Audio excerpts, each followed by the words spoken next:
Windmill safety project या तो फिर windmill blade pitch control project depending on wind speed. अब देख सकते हैं जैसे ये हमारा मेन सर्किट है जिसको कि हम आर्डिनो का कस्टम पीसीबी बोलते हैं। फिर ये सिग्नल कंडीशनिंग सर्किट है जो कि ये जो हार्डवेयर सेटअप है जो कि विंड की स्पीड को डिटेक्ट करता है। जितनी भी तेज़ हवा आएगी उस हिसाब से ये विंड मिल छोटी सी जो हमने बनाई हुई है वर्टिकल विंड मिल, ये घूमेगी। किसी भी तरफ से हवा आएगी, किसी भी दिशा से आएगी तो ये एक ही दिशा में घूमेगा। ठीक है, तो उसके नीचे हमने यहाँ पर एक रीड स्विच अटैच की है और इस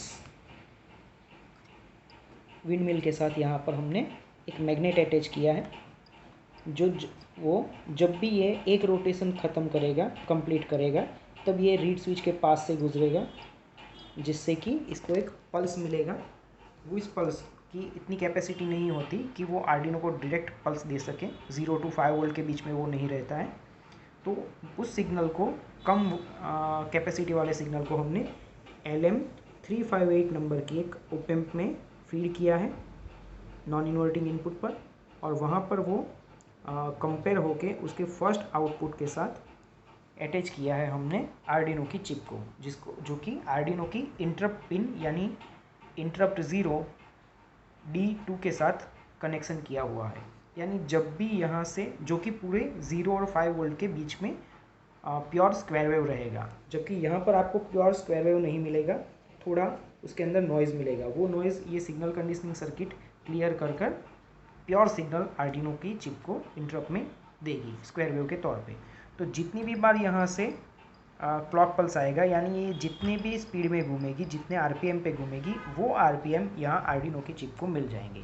फिर आर्डिनो की चिप 1 सेकंड के अंदर ऐसे कितने पल्सेस आते हैं उसको काउंट करके उसको मल्टीप्लाई करती है 60 से, यानी रिवॉल्यूशन पर मिनट आपके क्या आ रहे हैं, और उसको उसके हिसाब से जो प्रोग्राम में फिट किया हुआ है टेबल, उस हिसाब से यहाँ पर जो आप ये जो ब्लेड देख रहे हैं विंड टर्बाइन की, उसकी पिच को कंट्रोल करती है।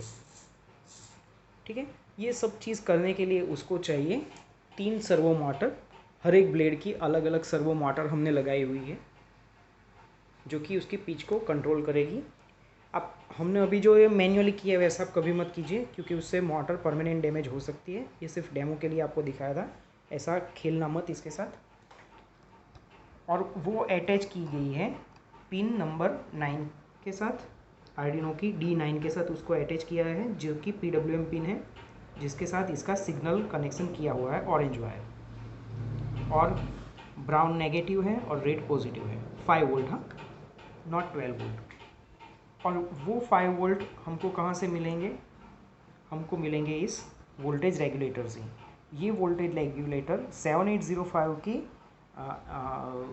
जगह पे इस्तेमाल किया गया है, क्योंकि हम यहाँ पर एक आर्डिनो चिप इस्तेमाल कर रहे हैं, फिर हम एक LCD इस्तेमाल कर रहे हैं और एक ओपेम्प इस्तेमाल कर रहे हैं, जो तकरीबन 500 मिली एम्पियर तक का करंट कंज्यूम करता है, ये तीनों मिलके।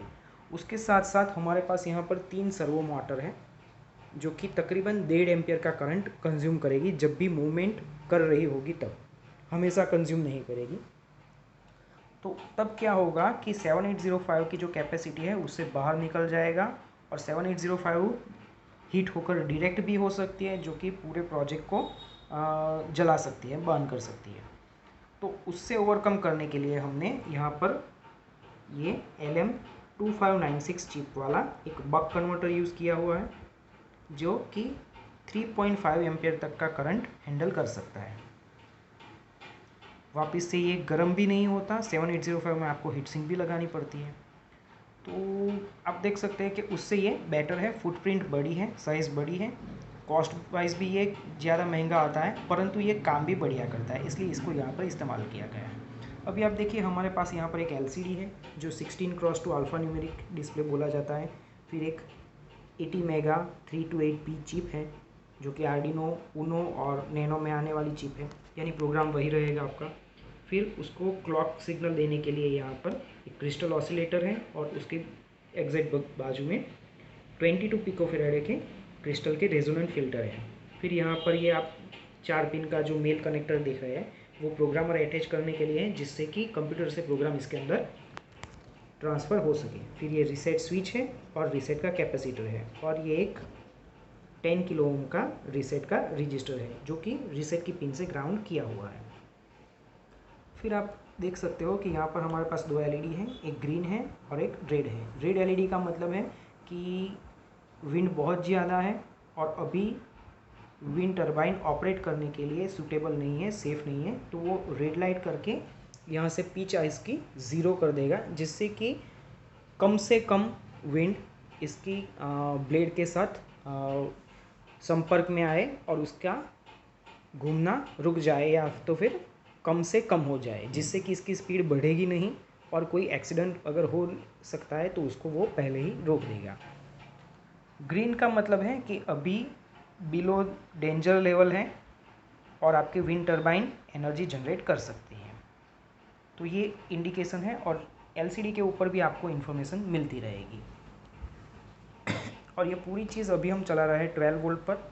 आप इसको 9 वोल्ट से 12 वोल्ट तक तकरीबन 1.5-2 एम्पियर का पावर सप्लाई अटैच करके चला सकते हैं। जैसे ही हम सप्लाई ऑन करेंगे विंडमिल प्रोजेक्ट, अभी ये 0 है तो पिच को हमने 60 डिग्री पर रखा हुआ है। आप देख सकते हैं कि मैक्सिमम पिच पर है, यानी इससे टकराने वाली हवा, यहाँ से पास होने वाली हवा इसकी सरफेस से मैक्सिमम कांटेक्ट करेगी, जिससे इसको मैक्सिमम टॉर्क मिलेगा और ये विंड टरबाइन घूमेगी। यहाँ पर ये नहीं घूम रही है। आप इसका एक बेसिक कंसेप्ट समझिए कि हवा जो टकराएगी हमारे प्रोजेक्ट में इसके साथ टकराएगी और ये घूमेगा। जैसे इसकी स्पीड वेरी होगी, ये देखिए ये वापस पिच कंट्रोल होती है, यहाँ से जो स्पीड उसको मिलेगी उसके हिसाब से। पर हम इसको नहीं घुमा सकते अभी, उसका एक टेक्निकल कारण है कि अभी ये प्रोजेक्ट के तौर पे है। आप ब्लेड की साइज़ कम बना सकते हो, पर इस मोटर की या फिर सर्किट की या पावर सप्लाई की साइज़ आप छोटी नहीं कर सकते। जब भी ये रियल में बनेगा तो ये जो आगे वाला पोर्शन रहेगा जो कि तीनों ब्लेड्स को हैंडल करता है, उसको थामे रखता है, उसके अंदर उतनी जगह होगी रियल विंड टरबाइन में कि ये पूरा पावर सप्लाई मैकेनिज्म सारा हैंडल कर सके। यहाँ पर हम मुश्किल से ये 3 या 4 सेंटीमीटर की हमको अंदर जगह मिल रही है, उसमें हमने 3 सर्वो मोटर अटैच की है। अगर हमको पावर सप्लाई के साथ पूरी सर्किट वगैरह बनाना है तो इसकी साइज़ बहुत बड़ी करनी पड़ेगी, तो प्रोजेक्ट की साइज़ बहुत बड़ी हो जाएगी।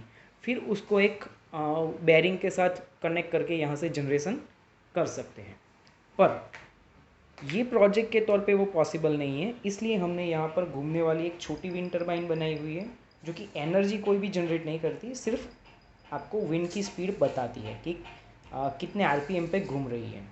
तो उस आरपीएम के हिसाब से यहाँ से पिच कंट्रोल करके करने के लिए यहाँ से सर्वो मोटर को कितनी डिग्री पर घुमाना है वो इन्फॉर्मेशन भेजी जाएगी पीडब्ल्यूएम फ्रीक्वेंसी के तौर पे, और वो डिग्री यहाँ पर एलसीडी पर लिखी भी रहेगी कि अभी कितने पिच पर है, और वो जो सिग्नल है उसके हिसाब से यहाँ पर आपके विंड टरबाइन की ब्लेड्स हैं जिसका कि पिच कंट्रोल होगा।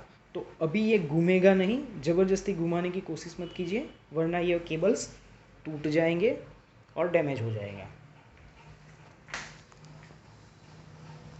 तो आइए देखते हैं हम इसको कैसे कर सकते हैं कंट्रोल। आप इसको हाथ से भी घुमा सकते हैं।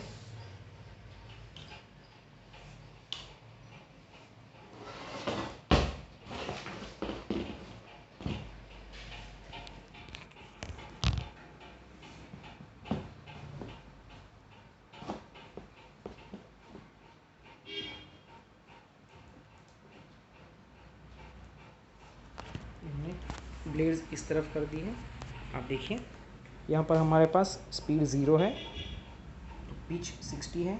जैसे ही इसकी स्पीड थोड़ी बहुत आएगी तो ये पिच चेंज होके 35 हो गई है, वापस रुक जाएगी तो मैक्सिमम हो जाएगी।